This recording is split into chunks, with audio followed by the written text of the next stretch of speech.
بسم اللہ الرحمن الرحیم۔ آدم علیہ السلام کو جب جنت سے راندہ درگاہ کیا گیا، جنت سے نکالا گیا، زمین پہ اتارا گیا، تو لکھا یہ ہے کہ آدم علیہ السلام جو وہاں سے چلنے لگے ہیں تو انہوں نے وہاں سے وہ حجر اسود کو اٹھا لیا۔ حجر اسود کو بطور موڑے کے یعنی بیٹھنے کے لیے ایک سیٹ کے طور پہ حجر اسود کو بغل میں لے لیا اور زمین پر اتار دیے گئے۔ اور دوسری روایت میں آتا ہے کہ جس رات میں آدم علیہ السلام کو آسمان سے زمین پر اتارا گیا تو اس رات میں آدم علیہ السلام بڑے وحشت محسوس کر رہے تھے، بڑے مایوس، اور پورے اس دنیا کے ہو کے عالم میں اکیلے رات کو بیٹھے ہیں اور بڑی ایک مایوسی اور وحشت طاری ہے۔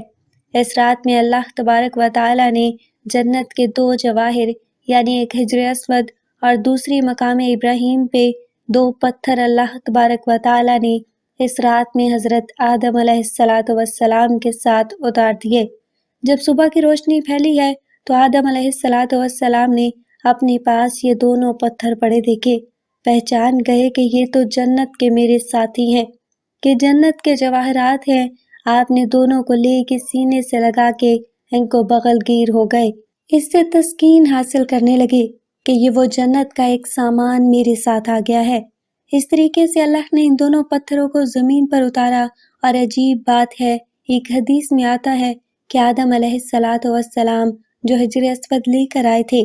اصل میں حجر اسود ایک فرشتہ تھا۔ جب آدم علیہ السلام کو جنت میں اللہ تبارک و تعالی نے آباد کیا، ایک فرشتے کی نگرانی لگاتی تھی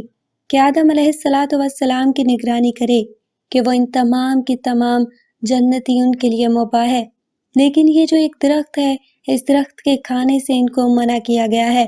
تو تم اس کی نگرانی کرتے رہو، کہیں آدم علیہ السلام اس درخت کا پھل نہ کھائیں۔ چنانچہ یہ فرشتہ جو ہے وہ آدم علیہ السلام کی نگرانی کرتا رہا، تو آدم علیہ السلام بھی محتاط رہے اور جنت کے اندر وقت گزرتا رہا۔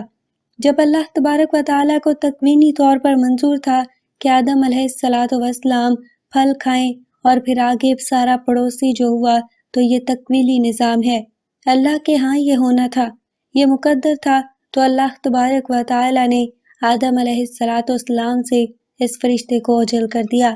یعنی آدم علیہ السلام کو فرشتہ دائیں بائیں کہیں نظر نہیں آیا۔ تو جب یہ آدم علیہ السلام کو پھل کھانے کا موقع آیا تو انہوں نے آگے بڑھ کے اس پھل کو کھا لیا۔ جیسے ہی پھل کھایا تو اللہ تبارک و تعالیٰ کے ہاں ظاہر ہے کہ ایک خاص قسم کا غضب نازل ہوا کہ یہ تمہیں منع کیا گیا تو کیوں کھایا؟ تو اسی ہیبت اور دبدبے کے عالم میں اللہ تبارک و تعالیٰ نے اس فرشتے کی طرف دیکھا۔ جب اس ہیبت کے عالم میں اس فرشتے کو دیکھا ہے تو فرشتہ خوف سے پتھر بن گیا اور وہ حجر اسود کی شکل کے اندر قائم ہو گیا، اور جس کو آدم علیہ السلام زمین پر لائے۔ اس کی تائید ایک دوسری صحیح حدیث یہ ہوتی ہے کہ نبی کریم صلی اللہ علیہ وآلہ وسلم فرماتے ہیں کہ کل روز قیامت میں جب حجر اسود میدان حشر میں آئے گا تو اس کے دو کان ہوں گے اور اس کی دو آنکھیں ہوں گی، اس کی زبان ہوگی، باقاعدہ ہاتھ ہوں گے، گویا کہ پورے ہاتھ پیر کے ساتھ یہ میدان حشر کے اندر پہنچے گا۔ اور ساتھ ہی نبی صلی اللہ علیہ وآلہ وسلم نے فرمایا کیونکہ حجر اسود اصل میں ایک فرشتہ تھا، وہاں اللہ تبارک و تعالی دوبارہ اس کو انہیں عزا کے ساتھ ظاہر کر دیں گے، اور وہاں پہنچ کے پھر دنیا کے اندر ان کو بوسہ کرنے والے جو لوگ ہیں ان کے حق میں گواہیاں دیں گے۔ تو معلوم ہوا کہ یہ حجر اسود ایک فرشتہ ہے کہ دنیا کے اندر جو لوگ ہیں جو اس کو بوسہ دیتے ہیں اور وہ تختی پر نوٹ ہو جاتا ہے کہ اس آدمی نے مجھے بوسہ دیا، اس کے گناہ معاف کر دیے گئے ہیں، تو کل روز قیامت میں اس کی گواہی دوں گا۔ اور مزے کی بات یہ ہے کہ دنیا کے ایک اندر بہت بڑے محدث گزرے ہیں، وہ یہ نکلا حجر اور اس کے دونوں ہاتھ تھے، پیر تھے، اس کے کہتے ہیں کہ میں مکہ کے اندر حرم میں حجر اسود کے قریب، خانہ کعبہ کے قریب ایک عرصہ تک رہا، تو میں نے ایک مرتبہ عجیب منظر دیکھا کہ یہ حجر اسود وہاں سے نکلا، حجر اس کے دونوں ہاتھ تھے، پیر تھے، اس کے کان، اور پوری ایک انسانی شکل میں نکلتا ہے، وہ نکلا اور کافی دور تک ٹہلتا ہوا اور دوبارہ اسی جگہ قائم ہو گیا اور اسی طرح پتھر کی شکل اختیار کر دی۔ اس روایت سے تائید ہو گئی کہ جو اس بہت بڑے محدث نے یہ نظارہ دیکھا تو معلوم ہوا ہے، حدیث میں آتا ہے کہ جب حجر اسود کو کوئی حج یا عمرہ کرنے والا بوسہ دیتا ہے تو حقیقت میں وہ اللہ سے مصافحہ کرتا ہے،